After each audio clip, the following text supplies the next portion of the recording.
Hello, this is Stefan Bader reporting for KRPW Local Look, your local public information program about municipal news from Concord and Carlisle. Today we are reporting from the Acton Police Station, the Emergency Operations Center, and I'd like to thank Police Chief Rich Burrows for letting us use this facility. We are in the midst of COVID-19 coronavirus outbreak and changing rules and regulations, and we really appreciate being able to use this space for our report today. I'm here with our State Representative Tami Gouveia, who represents Concord and Carlisle, as well as parts of Acton and Chelmsford in the 14th Middlesex District. And we'd like to talk about what's happening, several topics. The first topic, of course, is what's happening at the state level on the COVID-19 coronavirus response. Yeah. So we've heard a lot in the news lately. We've heard the governor speak Sunday night and today again, I believe. From your seat in the state legislature, what do you see happening in terms of a response to the coronavirus? Yeah, thank you for the question, Stefan, and thank you for everybody who's watching this municipal news report on a couple different topics. But of course, top of mind right now is coronavirus, also known as COVID-19, and what the state's response is. So in the legislature, there has been an ongoing effort since about late last week. There are two working groups, one on the House side and one on the Senate side, that work together to try to figure out what are the things that are most critical for us to respond to. Whether we're talking about the response to the governor's shutdown of and moving all restaurants and bars to takeout only. What does that really mean for the employees who work for those kinds of companies and organizations? What does it mean for people accessing food?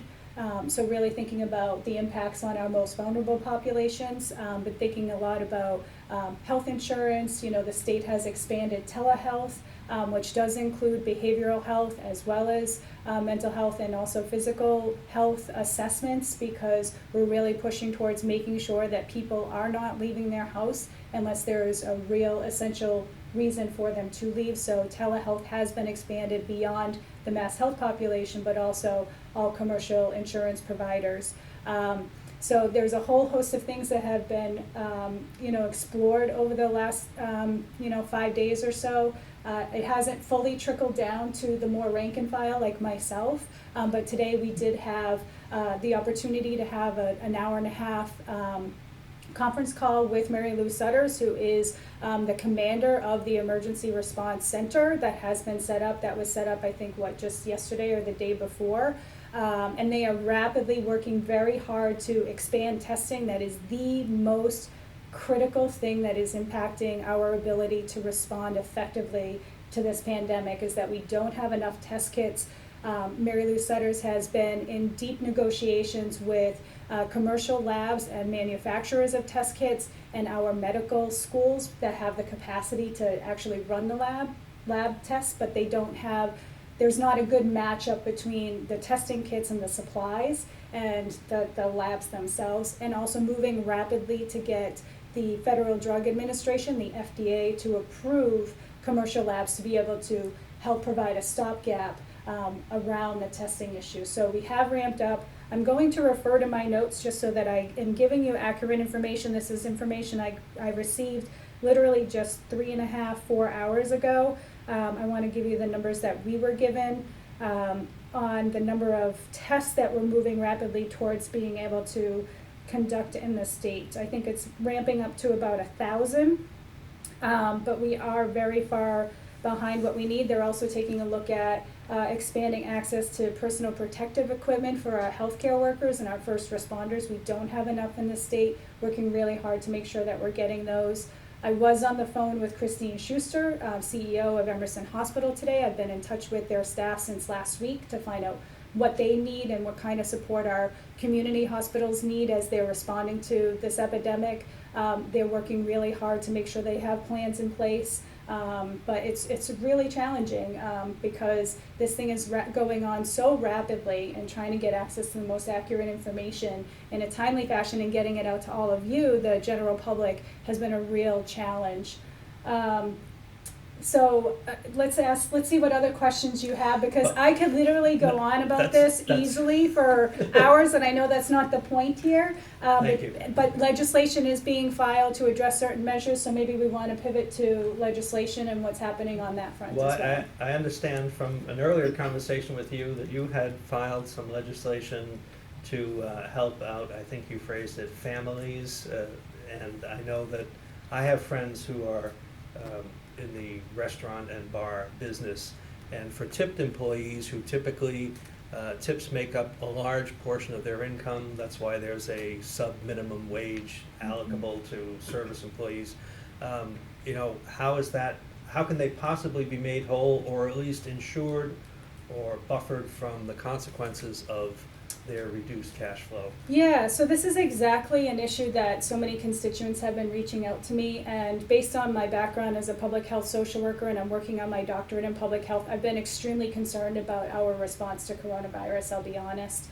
And what came to the forefront immediately for me is, oh my goodness, we're heading towards where Italy is. They've had to shut down the whole country. They started with the northern part of the country, and now it's the whole country is on lockdown. What happens if we get to that point? And we are rapidly approaching that point.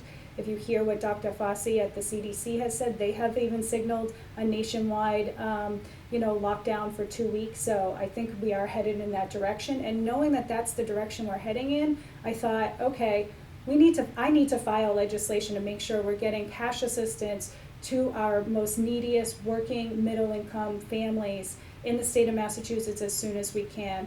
You know, there's not, I'll be honest, enough leadership coming from the national level. There's a lot of wrangling between the House and the Senate around what kinds of assistance to give folks. And what the conversation has really focused on is unemployment. And unemployment doesn't capture the people you've just mentioned. It doesn't capture people who work in the gig economy, like our Uber drivers or our Lyft drivers. It doesn't capture independent contractors who have seen their work disappear overnight.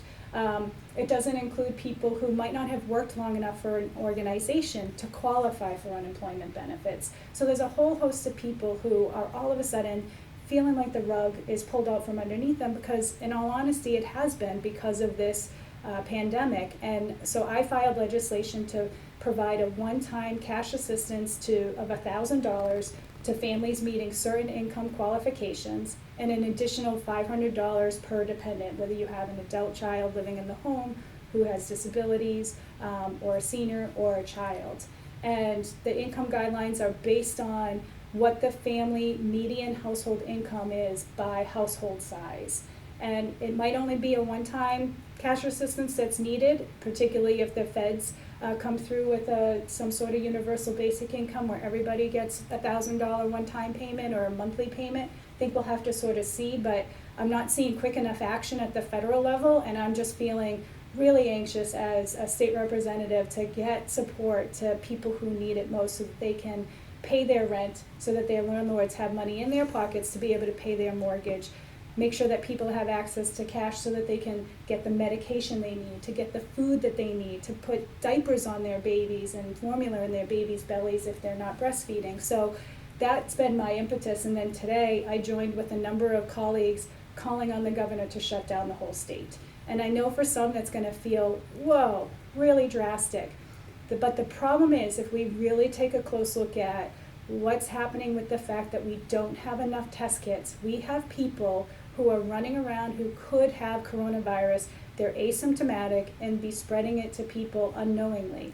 And I know that our residents would never want to hurt anybody else intentionally. But if you're walking around, going to get your hair cut, going to get your tires changed or your oil changed, or hanging out, at the local store, then you are potentially putting other people at risk, because you could have the virus and not know it, and put your grandmother at risk, put your diabetic father at risk, put anybody at risk who might have some sort of, their immune system is compromised. So that's why I'm calling for the shutdown, because there are people who are just going about business as usual. There are too many people walking around going about their daily lives. And I think they're not quite getting the message that social distancing is a real thing and it needs to be taken seriously, and I'm not seeing it taken seriously broadly enough, particularly among our young adult population as well. And I think it's really hard for our mayors and our town managers and select boards to make the decision to close down all organizations. I think that is something that belongs in the lap of our governor.